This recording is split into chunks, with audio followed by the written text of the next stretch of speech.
I'm very excited to welcome Peggy Grande to the program. Mrs. Grande served as President Reagan's executive assistant from 1989 to 1999, where she took care of all of his post-presidential needs and was witness to some incredible private meetings with figures as diverse as Mikhail Gorbachev, Margaret Thatcher, and Mother Teresa. She has penned a wonderful book entitled The President Will See You Now, My Stories and Lessons from Ronald Reagan's Final Years. Peggy, it is a pleasure to speak with you today. Thank you so much for having me on your program. Thank you. And, well, the first question I want to ask you is, every aspect of Ronald Reagan's life is pretty mythical, right? He was a Hollywood movie star before he became the cowboy in the white hat, before he became the Cold War hero president, and before he became, in Rush Limbaugh's words, Ronaldus Magnus, Ronaldus the Great. Yes, I love that. And wonderful. Yeah, and I think every one of those are well-deserved. Talk a little bit in your experience. You basically worked with him after he was president and as he was in decline health-wise. Talk about how and in what ways Ronald Reagan defies all of those mythic titles and was really a man of the people and a common guy and an all-around decent fella. Talk about the personal Ronald Reagan behind all those labels. Yeah. Well, thank you so much for giving me an opportunity to share my stories about President Reagan. I did have the opportunity of a lifetime to serve this man for 10 years from 1989, right after he left office, until 1999 when he left the public eye. And what an incredible opportunity to see this man, not as a politician and not as the president, but just as a man. And it's my boss and the former leader of the free world. I mean, what an amazing front row seat to history. And I would say that he's one of those few people that regardless of the pedestal you had put him on, when you met him in person, he was surprisingly maybe even better than you had imagined. He was sort of this mythical creature, but when you met him in person, there was this twinkle in his eye, this way he would connect with you directly, and he made you feel like you were the most important person in the room, whether you were a head of state or you were just an everyday, ordinary, patriotic American who had great respect for him. That's neat. And so when you're dealing with him as an individual, the more you got to know him, was he more approachable the more you worked with him? Or did he? A lot of famous people tend to have even close friends at arm's length. He sounds like he was very approachable and very personable in his ways of interacting with private people. He absolutely was, and I got to see that for myself, of course, working with him closely. I got to watch his interaction with my own children, which I write about in my book, and how fun that was to see him sort of as a grandfather figure to my own kids, and to just watch how he wasn't bound by title. He didn't care whether you were president of a country or just the president of a company. He treated everybody with equal respect, and he was very warm and approachable. We know about his great sense of humor, and he really used that to put people at ease, to make them feel comfortable, to get them laughing and get them talking when they came in to visit him. Because you can imagine people were pretty nervous to meet him for the first time. What always amazes me about Ronald Reagan, I mentioned that list, right? Hollywood movie star, cowboy, politician, president. It seemed to me that he was absolutely all of those things at the same time. You who got to know him really well, would you say he was more cowboy than he was president, or more actor than he was world figure? Where would you say the dominance in his personality was? Well, he would have said that he was all of those, definitely, and people who belittled and mocked him for just being a cowboy actor playing the role of president, he would spin it right back on them and say, well, I don't know how you could be president without being an actor. So he brought everything that he was to everything that he did, and what a truly great American story. Only in America can a story like his be told. I mean, we think of him as president of the United States, but what most people don't realize is he grew up in a wide spot in the middle of central Illinois. He was very poor. He was born in the midst of the Great Depression. His father was an alcoholic. And if you look at the cards of life he had been given, we would have thought, oh, this poor kid will never amount to anything. But life has a wonderful way of working out. He was raised by a woman of faith and a great optimism who raised him to believe that anything was possible, and how grateful we are for his mother to raise him to believe that anything was possible. And he certainly proves that anything is. It's lovely hearing stories about Reagan. There's so much longing for the days of Ronald Reagan. Let me ask before we move on to another area of question. Is there any one thing you would add to those epithets? We've got, again, cowboy, we've got president, we've got all those things. If you had to say one other thing that people don't know that Ronald Reagan may have been mythically, what would it be? Well, I would say the thing that people underestimated about him was how disciplined and scholarly he was. And he sort of played that to his advantage. He didn't mind people thinking that he was the amiable dunce or whatever they wanted to deride him as. But behind the scenes, I saw him to be a man who was thoughtful. He read a lot. He was very disciplined. He wrote and edited so many of his own speeches. He was very involved in the crafting of messaging. And so I guess I was surprised by that when I first started working for him. But over the years, just watching the disciplined way in which he approached everything, he was always prepared. And so his preparation allowed him to appear like it was just effortless when he would show up to an event or speak at a program. But behind that was a lot of discipline and hard work. Well, you anticipated my next question. Just like conservatives, people of goodwill, people who just loved Ronald Reagan, we see him in all these mythic terms. But the angry left, which has gotten just angrier, haven't they, since the Reagan administration, they called him, like you said, amiable dunce. They called him a senile puppet. They called him a doddering fool. And most hatefully and absolutely out of bounds, they actually called him an enabler of AIDS, right? We remember that horrible slur against him. And so I wanted to ask you, in line with that, you just answered it in part. Talk a little bit about his intellect, though. You mentioned his work habits. It always seems like he turned the tables on the people who doubted them, and those who underestimated or sought to pigeonhole him. He was so clever and so good with words that he was able to maneuver these people into a position of advantage. Can you talk a little bit about the intellectual achievements of the man that really give the lie to all those terrible slurs? Yeah, he was very well read. He kept, I mean, this was the day before you could Google a quote or something. He kept these little card file books of quotes and speech notes and things that were important to him that he had read over the years. And he used them as his own little reference books. And so when he was creating a speech, he would go to these books and flip through and look for the perfect quote. He was always enhancing and improving anything that was written and submitted to him for review. And so he was very thoughtful and substantive. And he also was a great studier of the left, I guess you could say, because he believed that you couldn't articulate your point of view unless you knew what the other side was using to articulate their point of view. And so I think people really underestimated the fact that not only was he crafting a message for himself, but he really was studying the other side of the aisle as well, so that he knew how to give those perfect sound bites back at them and sometimes use their own words against them. President Reagan always seemed so preternaturally happy. Like even in the midst of crisis, even in the midst of disaster, there was a ringing optimism to him that just inspired a nation. Can you say, in the post-presidency years, was there any bitterness or residual regret for things he didn't do or for the way people had treated him? From the outside, it looks like he didn't have a resentful or bitter bone in his body. What did you find? Yeah, that's absolutely true. This was not a man of vengeance or bitterness, or really even somebody to look backwards. He was always a man looking forward, looking to the future, investing in young people, and believing that America's best days were yet ahead. Now, he did have a couple of things that he felt like were maybe unfinished business, and he was very careful not to step on the toes of his former vice president, who was then the president of the United States, President Bush, but did speak out about a couple of things that he wished he had gotten accomplished, like giving the president the opportunity to have the line item veto. At the time, there were 20-something governors who had that privilege, and the president of the United States did not, and he thought that that would go a long way toward balancing the budget.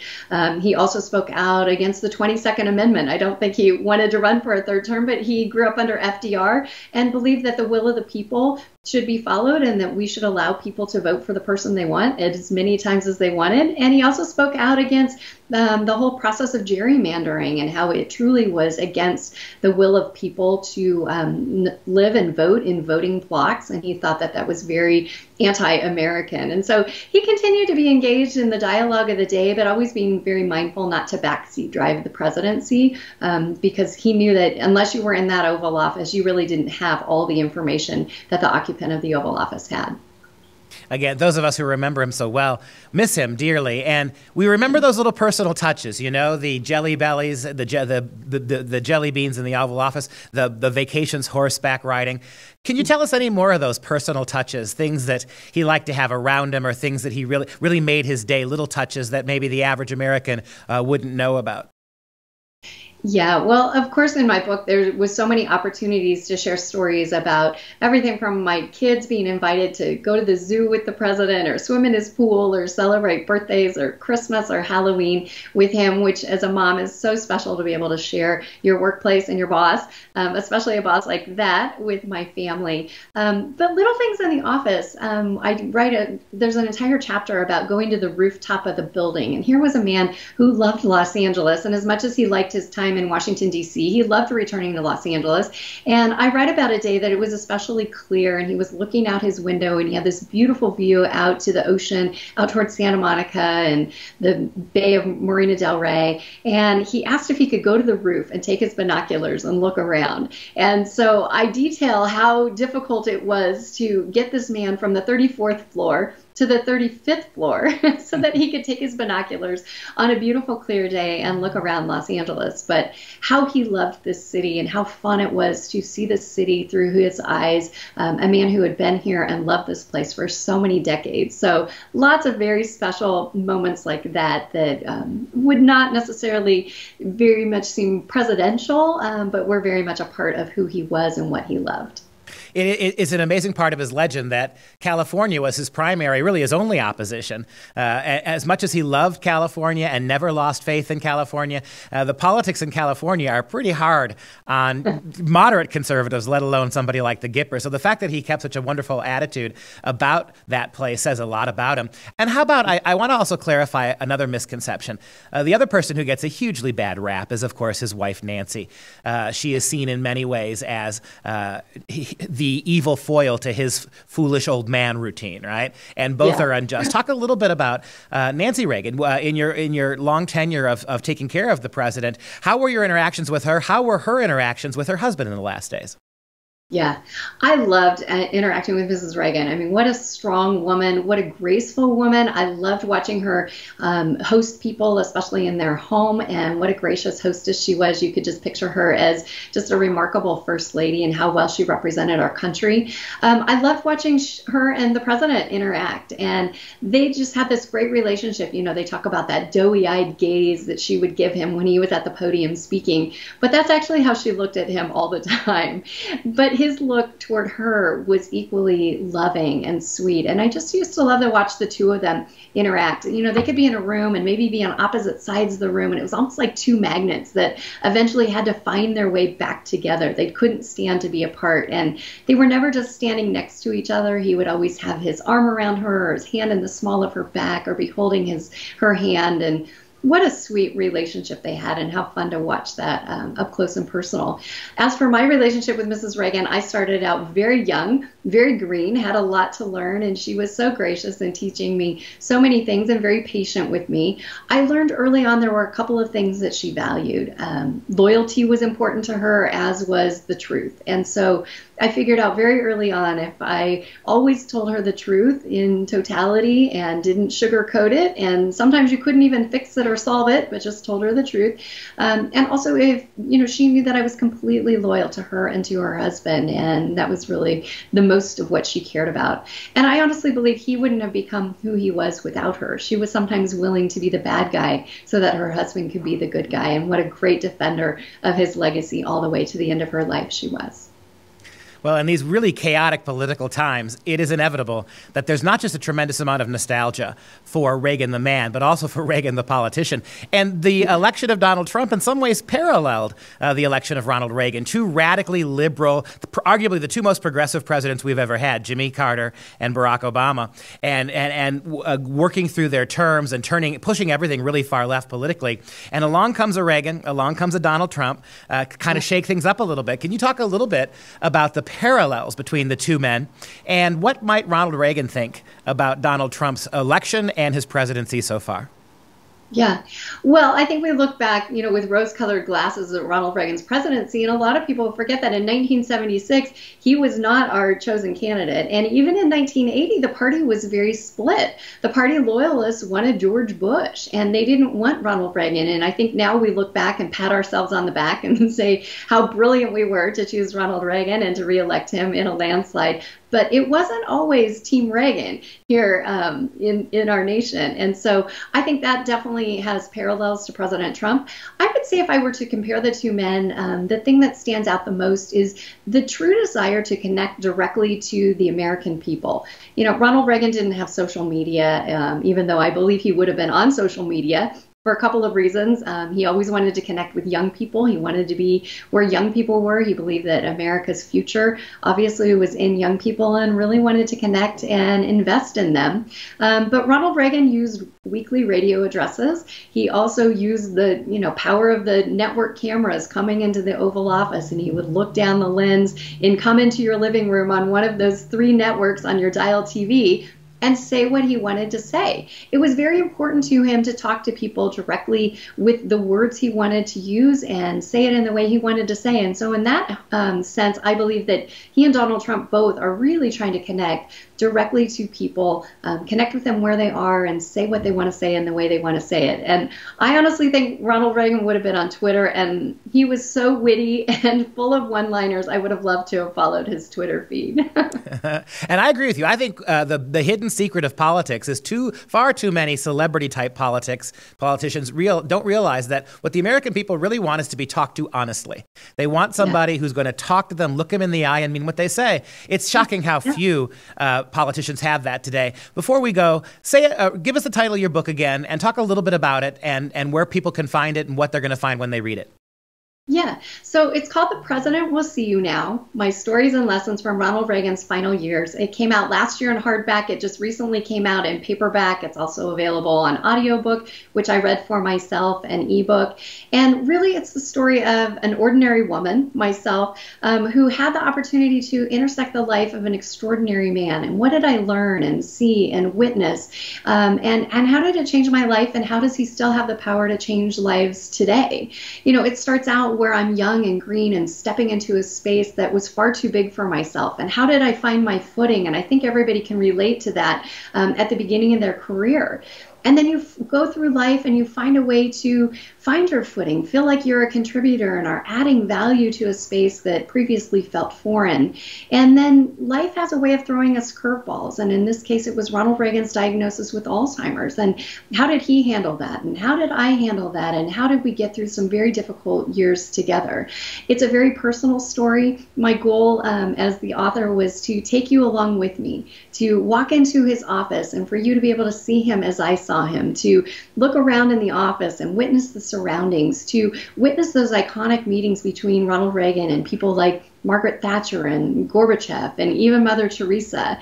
But then also these very special, very personal moments with people who I may not know their name. I may not even remember exactly the date they came in, but their appointment with Ronald Reagan forever changed my life. Whether it was a little boy with autism who had remembered everything about Ronald Reagan's life and came into the president's office kind of quizzing him about his own life, and to watch that sweet interaction, to military heroes who came in, and one in particular said, "I know you're no longer the commander-in-chief, but I really feel like I'd like to salute you." And President Reagan said, "I'm no longer the commander-in-chief, but I really would like to salute you back." And beautiful moments like that. And one in particular that stood out above all else was a very elderly, slumped-over Romanian woman walked into President Reagan's office one day. And she took one look at him and she fell to his feet. And she started kissing his feet and sobbing.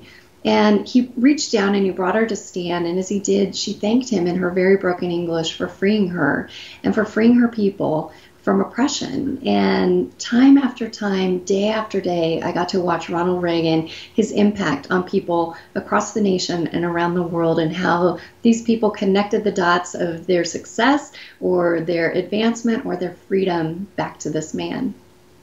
Peggy Grande, many thanks for joining us today and sharing your really unique, special, wonderful perspective on the late, great President Reagan. Thank you.